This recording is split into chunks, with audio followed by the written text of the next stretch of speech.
Hello and welcome to the breakdown on Afia TV. My name is Nathalie Uku. Some of our top stories this week. Enugu residents lauded the developments with the modern bus terminals in the state, seeing the developments as a sign of an active government. However, sections are concerned about the terminals matching the prototype, which they believe was the image promised to residents. In an interview on Enugu Kwenu on Wednesday, the SA to the governor assured that the terminals will be launched on December 22nd. Similarly, the Afia state government commenced work at the site of the terminals designated for Aba and Umuahia. Afia TV Bureau Chief Emmanuel Wazwe confirmed that work is at its preliminary stages at the Umuahia project site. The Southeast Business Investment Summit signed a partnership agreement with Afia on Tuesday and Sesima on Wednesday ahead of its inaugural summit scheduled to take place in Enugu next month. A checkpoint was attacked in Abia by unidentified gunmen who killed 2 soldiers attached to the Joint Task Force Southeast Operation Udoka along Umuahia Owerri Road.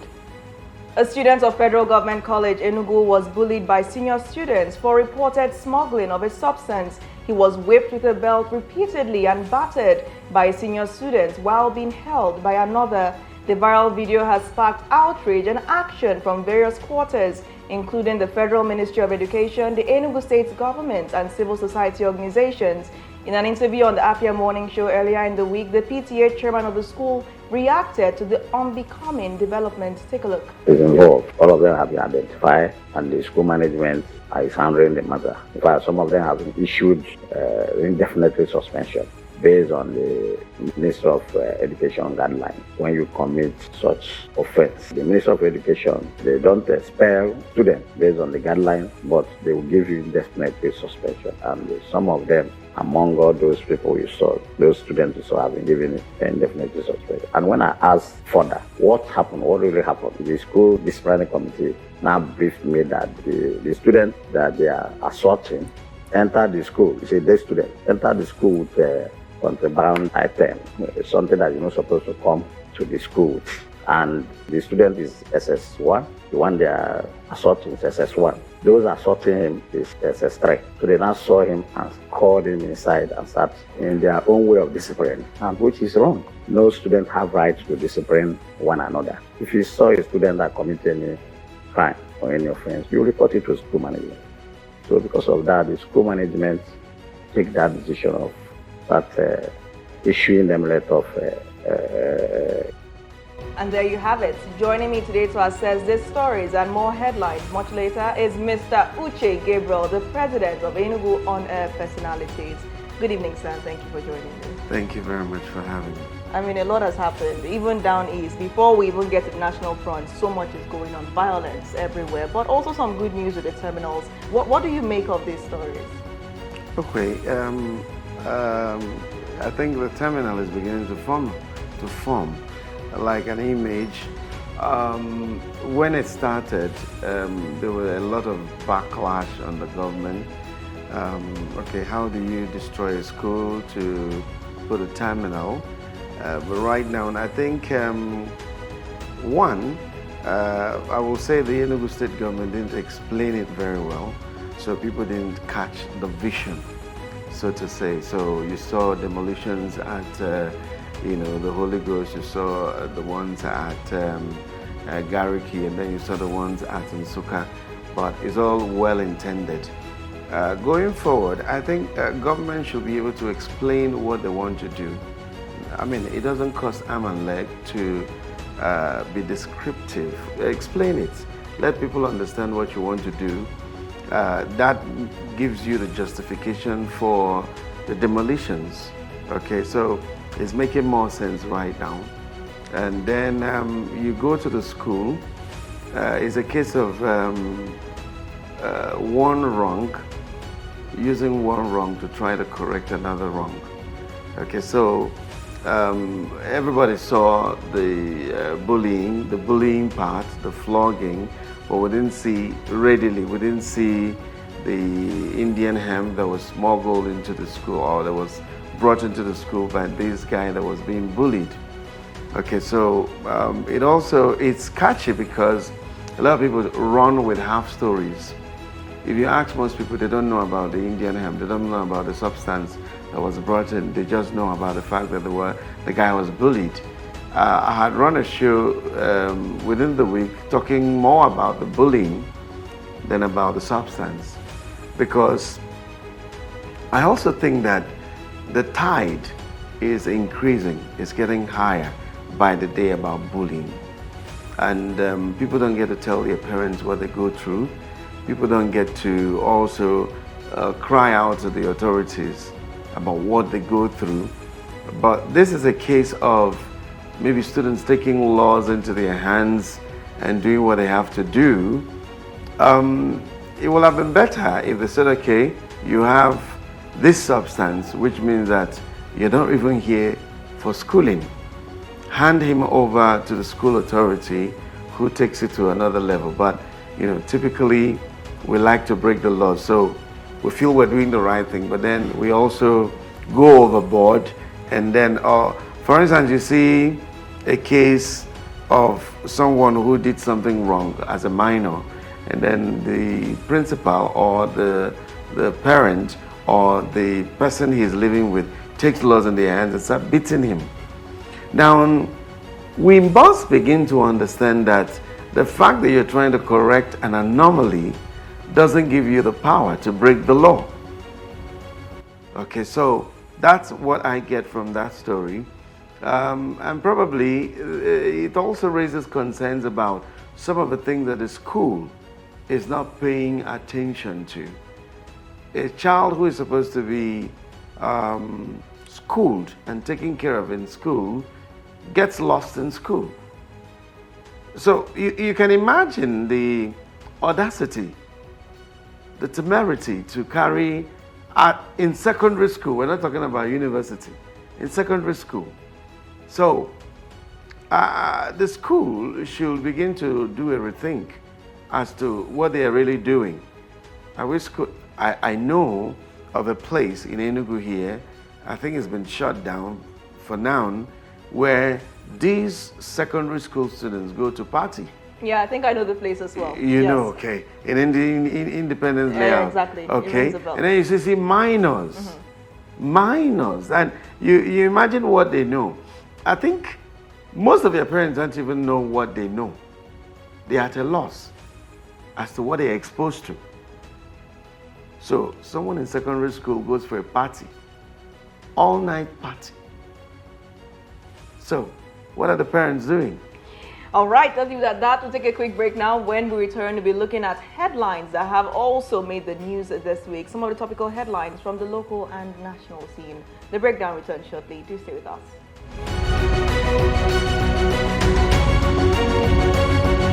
Welcome back to the breakdown on Afia TV, and my name is Nathalie Uku once again. And Mr. Uche Gabriel is still here as we assess issues on the national and the local front. This week also saw heightening insecurity, hardship, and issues in the national power sector. These cut across our dailies this week, and here is a recap of these stories. On Daily Sun, Monday's paper, NAF bombs terrorist arms depot in Kebbi, Zamfara.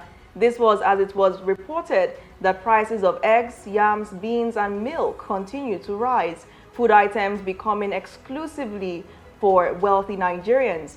On Daily Trust, still on Monday, cement hits 8,000 naira as cost of building materials skyrocket. Iron rod jumps from 800,000 naira to 1.6 million naira. ACF urges action as Lakurawa Hills 15 in Kebbi.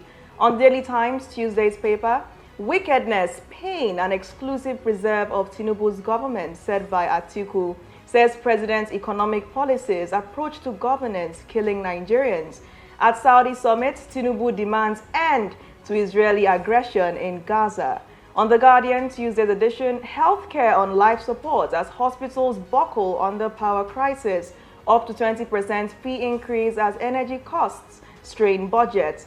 On Daily Independent, Wednesday's paper, most challenging economic period now over, Tinubu tells Nigerians, congratulates new Edo governor, lists why Obaseki was ineffective.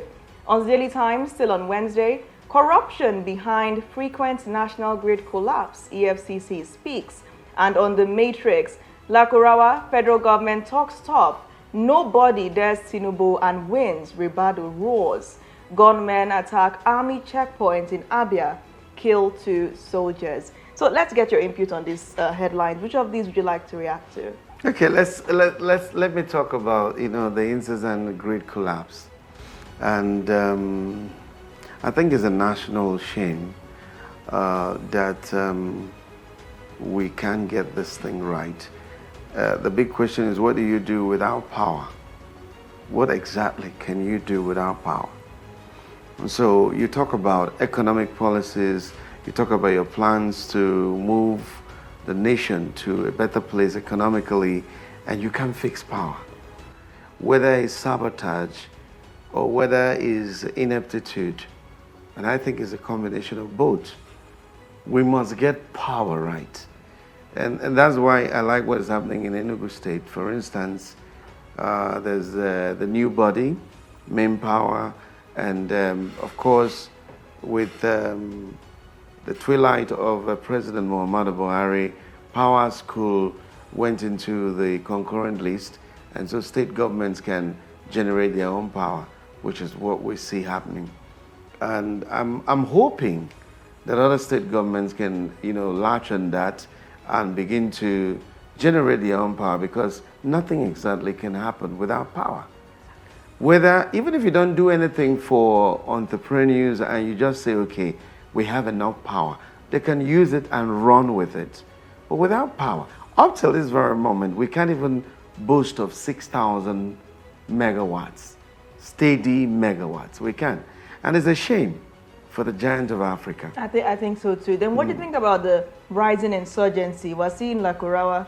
People are saying that the president should stomp on them. We are hearing Ribadu say that nobody should dare Tinubu. But these groups continue to build up. We're not even done contending with Boko Haram. We're still dealing with all this. And now we have Lakurawa. What was your first reaction to that story? How do you think this has evolved to the point that it is today? I read a short analysis by a security expert. I can't remember his name right now. But he said they are not new. They are about 6 years. They've been in this country for about 6 years. Okay, now probably they've been underneath doing what they do. Okay, but I believe that those in power are not serious. Now, we're not saying they could just make them disappear, because sometimes they have this ability to do what they do on the ground. It's not easy. Even in America, insecurity is not something you just wipe with a wave of a hand. But the truth is that there seems to be a compromise, security compromise. There are those in the army and other security agencies that sympathize with these people. Okay, and once that happened, I've spoken with a security man who told me that, when you talk about corruption in the military, is real to the point that the monies, there are budgetary allowances for the security. Where does it go to? So you see the army generals squander the money. You can't even see what is bought with it, in terms of why would insurgents and bandits have superior firearms? There are already arguments about the names, insurgents, bandits. And I remember Nnamdi once saying that these people, calling them bandits, you're almost giving them a nickname, that these people should be called terrorists. Terrorists, for what they represent. So I don't think, because there was a time in the history of this country where the chief of army staff was about wiping them off. And then you saw sympathy. And I think ethnicity is the problem. So you see a people who is holding a particular region hostage. They want to take them out, and you have sympathy for them.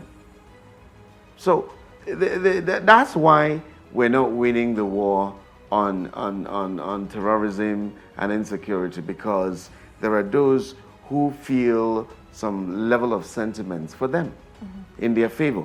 So when we get ready, then we will do the right thing. We've even heard of army officers who will say they were ambushed.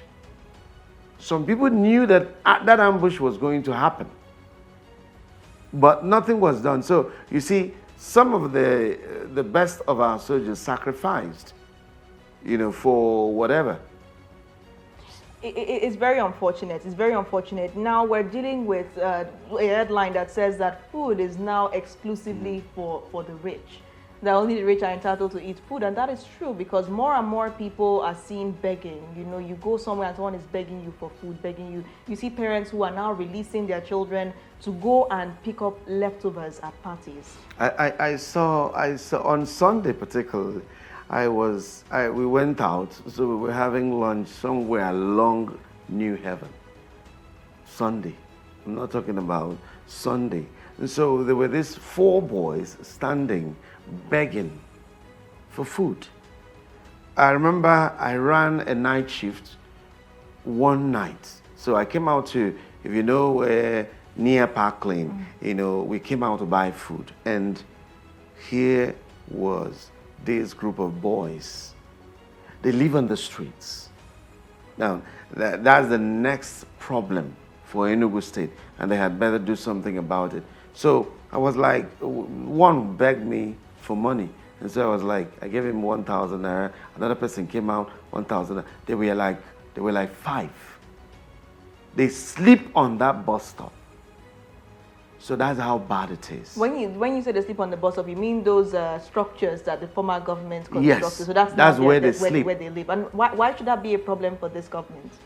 It's a problem because if they sleep on the street, that means they probably don't know who their parents are. Exactly. Let's assume they know where their parents are. They don't live with those parents. They don't get parental care. These are people who are easily recruited into armed robbery. On Tuesday morning, one of my staff was robbed in her house, somewhere close to Ekemene. Now, they came in, they robbed phones, all manner of things. So it's getting out of hand. Now, when people can't find food to eat, they can do any and everything to feed themselves. All right, but we're seeing this on Daily Independent that says that President Tinubu is saying that most challenging economic period is now over. And even when he went to Saudi, he was told by the Crown Prince that that his policies are good, that he supports Tinubu's policies. Okay, let's assume that the policies are good. But if you subject it to some analysis, you see that the execution is poor. The execution is also harsh. There is a better way to remove subsidy. Now, that's if it has been removed, because we're not even sure. Okay, but let's assume it has been removed. What if the government of President Bola Tinubu came out and said, we will remove, not that we have removed. And then there's a lot of secrecy. It's enshrouded in a lot of secrecy.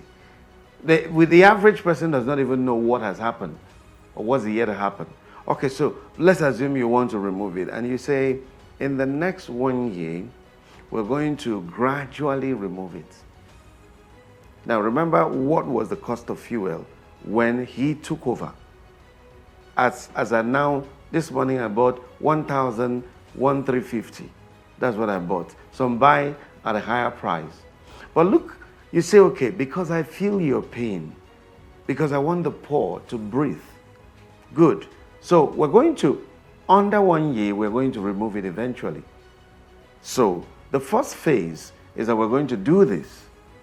Second phase is we're going to do this. Now, the CNG buses you're talking about, shouldn't it have been introduced before the removal? Those are the questions that people are asking. I mean, so much to talk about, but let's go on a quick break. When we return, we'll delve into fact or fiction, and you best imagine that today's statement is quite interesting. The breakdown returns shortly. Please stay with us.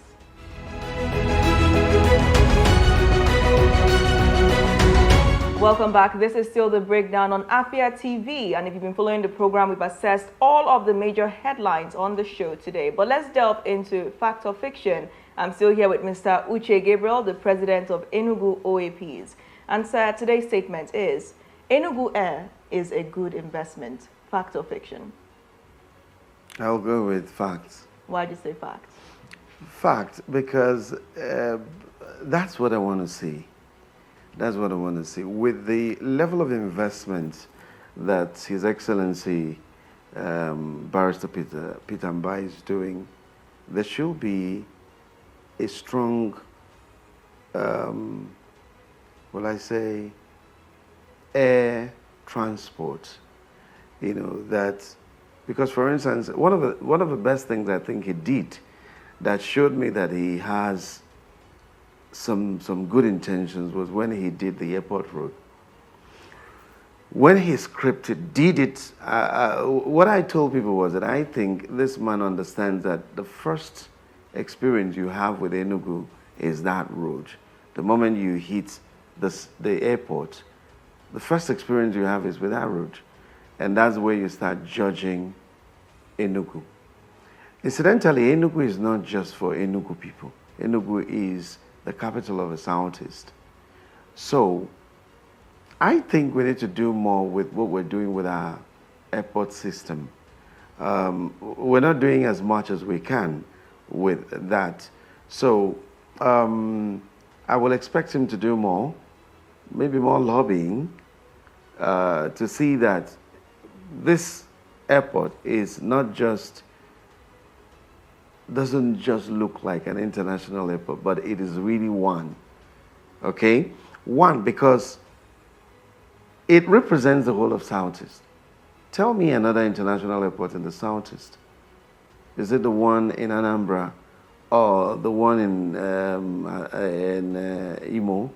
So, the governor of my state is probably working on doing something that's Abia State, but it's not yet done. So I'm hoping it's not just a fiction. I'm hoping, seriously hoping. Some people are saying that the international wing of the airport should be prioritized and not the aircraft. We're made to understand at least 3 aircraft are being procured by the Ministry of Transport, but that's still in the realm of, we're still going to have more discussions on that. So people are saying that the international wing should be the focus right now. I don't think so. I think both domestic and international should also be prioritized. You might find out that you have more things happening. Is it because it's international? There's a whole lot going on. People want to come to Enugu with the way it's looking. People want to come, and they are not coming from outside. Maybe for Christmas, there's a whole lot of people coming in from outside. But on a daily, how many flights do you have coming to Enugu? Maybe one. Sometimes 1 in the morning, 1 in the evening. There should be more. It should be busier than it is right now. All right. Thank you so much for your analysis today, Mr. Uche Gabriel, President, Enugu OAPs. And that's exactly what the essay to the Governor on Transport said, that people are now struggling to get flights to Enugu, which she said justifies the government's investment in those aircrafts. But thank you. Thank you once again. Thank you so much. And do also have an amazing weekend ahead. I hope you enjoyed today's program. Do also let us know your thoughts. Is Enugu Air a good investment? You can drop your comments and perhaps we'll feature them on the show next week. I've been your host, as always, Nathali Uku. Thank you for watching.